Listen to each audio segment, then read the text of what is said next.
You walk into a store looking for an air purifier, and suddenly you're hit with a wall of words. HEPA, true HEPA, HEPA type, HEPA like, CADR, skip to my loo, ionization, plasma, and every box seems to be telling you that their technology is the answer. But here's the question I want you to ask. What is this machine actually doing to the air inside my home? Hi, I'm Jennifer, founder of JennyMaid, providing whole home environmental cleaning and disinfection services. And today we are talking about something I think homeowners need to understand before buying another air cleaning device. IQ Air, who is the leader in air cleaning technology, published an article called Which Air Filter Rating Should You Trust? And one thing in that article really caught my attention.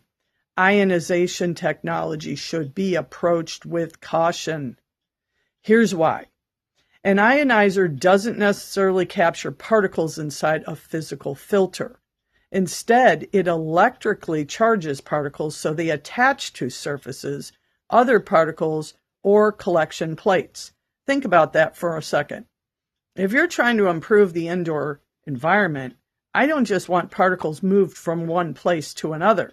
I want contaminants physically removed from the air, like mold, spores. That's a big thing that's hitting the TikTok now. There's another concern. Some ionization technologies can produce ozone as a byproduct, and ozone isn't something I want intentionally introduced into an occupied home. Ozone is a respiratory irritant, and public health organizations have warned about ozone-generating air cleaning devices. Because this becomes particularly important when we're thinking about people with respiratory sensitivities or other vulnerable individuals. But here's where this conversation gets even more interesting. Now, IQ Air is the leader in air cleaning technology, just so you know who they are. IQ Air also raises questions about relying solely on CADR, clean air delivery rate in other words, when choosing an air purifier. CADR tells you something useful about how quickly a device can reduce certain airborne particles under specific testing conditions, but it doesn't tell you everything. According to IQ Air, CADR testing doesn't evaluate ultrafine particle performance, gas and odor removal, or whether a technology is actually capturing particles versus causing them to settle onto surfaces. And then we get to the word everybody recognizes, HEPA. You see phrases like true HEPA, HEPA type, HEPA like, HEPA style. Those words aren't necessarily interchangeable. A traditional HEPA efficiency benchmark is 99.97% at 0.3 microns.